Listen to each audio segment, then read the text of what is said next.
So we're going to look at the C3 standards, the C3 framework.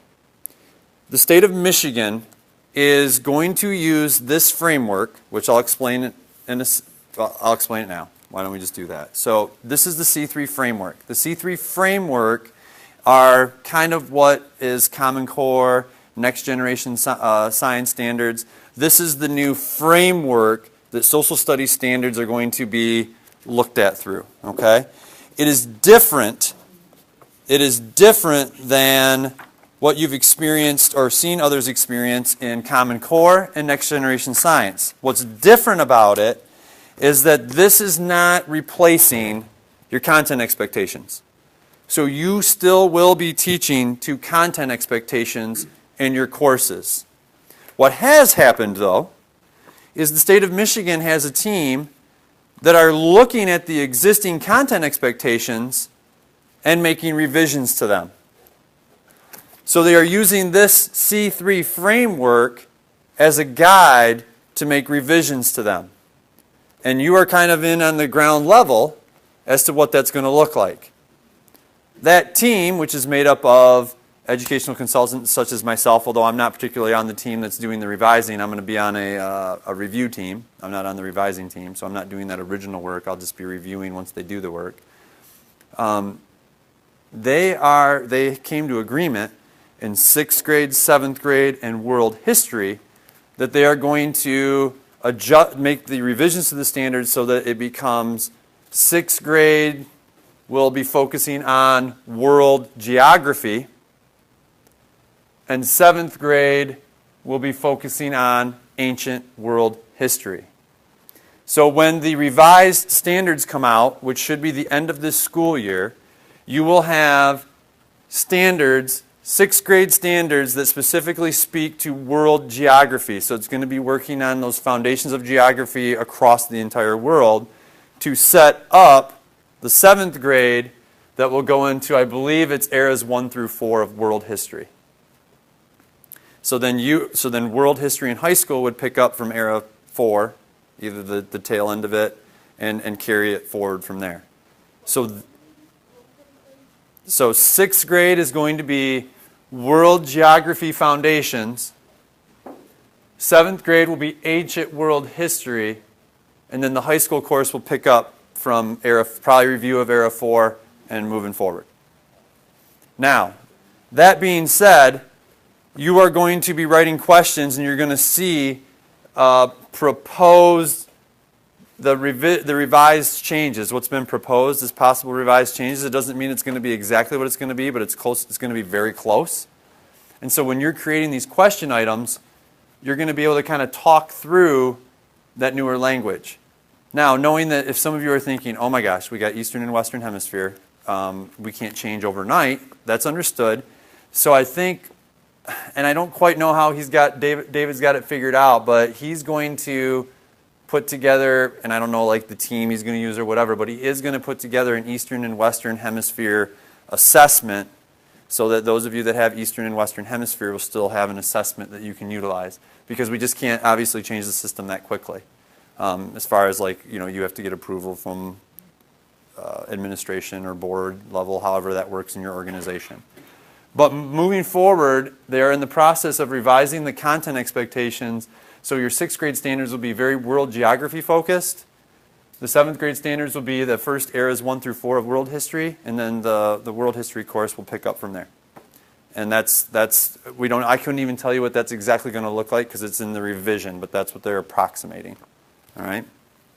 And they're using this as a guide for that. So, what are the C3 standards, right? Now, this is confusing because I've talked about MC3 and C3. So C3 framework. I'm sorry, I keep saying standards, I mean framework. So the C3 framework, that's why I gave you the book. The C3 framework is set up kind of how you see it set up here on the page.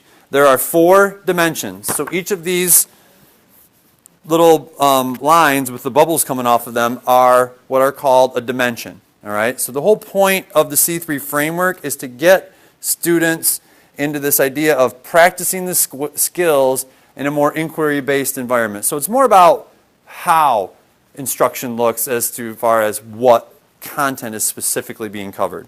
So in the dimensions, you've got 4 dimensions. Each of those dimensions have the little bubbles popping off of them, which are indicators. Okay? So if you open, by the way, this work was done by about a team of 18 or 19 states. Similar to how Common Core and Next Generation Science Standards were developed, they were done in these statewide groups, representations of states, and they came to agreement. It was college-level folks, and it had all the different disciplines, and you can see the list of states and the people involved on page, it's one of those first few pages in there. It shows all the states. But Michigan's one of them.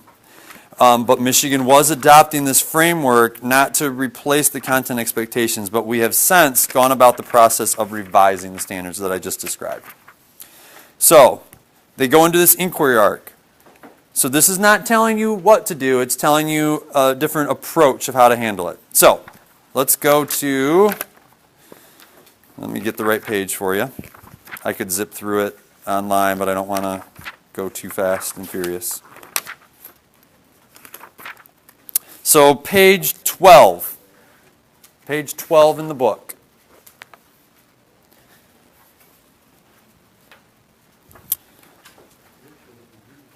On page 12, the different dimensions are listed. Okay? And it's in the chart at the bottom of page 12. Dimension 1, you see, reads developing questions and planning inquiries.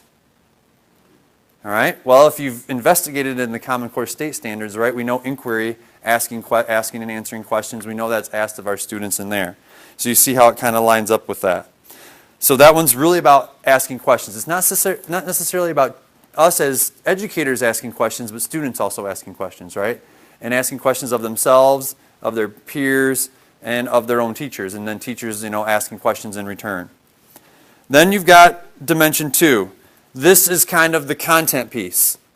So this is going to give you broad level guiding content categories, if you will. I'll explain more on that on the next page in a second. Dimension 3 then is evaluating sources and using evidence. So if in dimension 1 you are generating questions to seek clarity and understanding, dimension 3 says where you're finding those answers or finding that clarity, you need evidence to support that. So dimension 3 is around how are students really evaluating the sources that they're getting their evidence from, and then how are they using that evidence to answer their questions. And then the last dimension then is around communicating conclusions and taking informed actions, which if you're familiar with your content expectations right now, those are the P standards, with the P for, I believe it's, I don't remember what it's, I think public discourse, but I don't know public discourse. So the P, and so this is that taking action, right? The P standards are the ones you don't typically get to because those are very difficult to assess because it's kids actually taking action on what they're learning.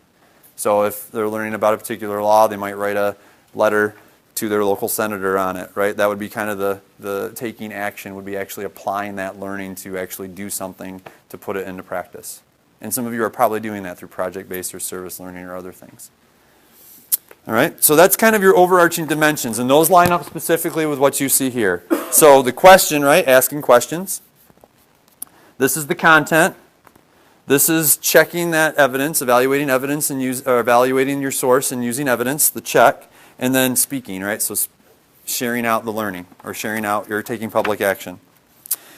So let's narrow in on dimension 2. Just jump right over to page 13, right next door. So dimension 2 gives overarching areas around each of the different content. We're obviously living in the history. So in history, they are giving broad categories of change, continuity, and context, perspectives, historical sources and evidence, and causation and argumentation. So that's that high level of skill that students will be applying. But to bring that to life in our classrooms, that's why we have the content expectations. So if we were to do the exercise, you could say, by teaching these particular content expectations, students are practicing looking at the world from different perspectives. So that's kind of that context. So this is still too broad or too general to truly assess around, but it's going to give us indicators or language that we can use to kind of guide how our discussions look in our classrooms and the language we're using with students to encourage that discussion, them asking questions, then finding evidence, etc. Okay? So do you understand? That's a very high level. I'm very high in the airplane right now, just talking about these broad categories. So now let's come down a little bit closer to the ground, a little closer to the classroom level. Sorry, one more stop at that high level. Page 20. What they did with the dimensions on page 20 was they connected those dimensions specifically to those literacy and science, social studies, and other technical subjects. A lot of you are saying Common Core, and when you say that, that's what you're referring to. So what they did was very intentionally connect those anchor standards, so those Common Core state standards for literacy and science, social studies, and other technical subjects, those specifically line up in that spot. So if you're using these dimensions or you're using this kind of practice in your classroom, then your students are practicing those Common Core state standard expectations around literacy. Okay? So it's kind of making that connection for you.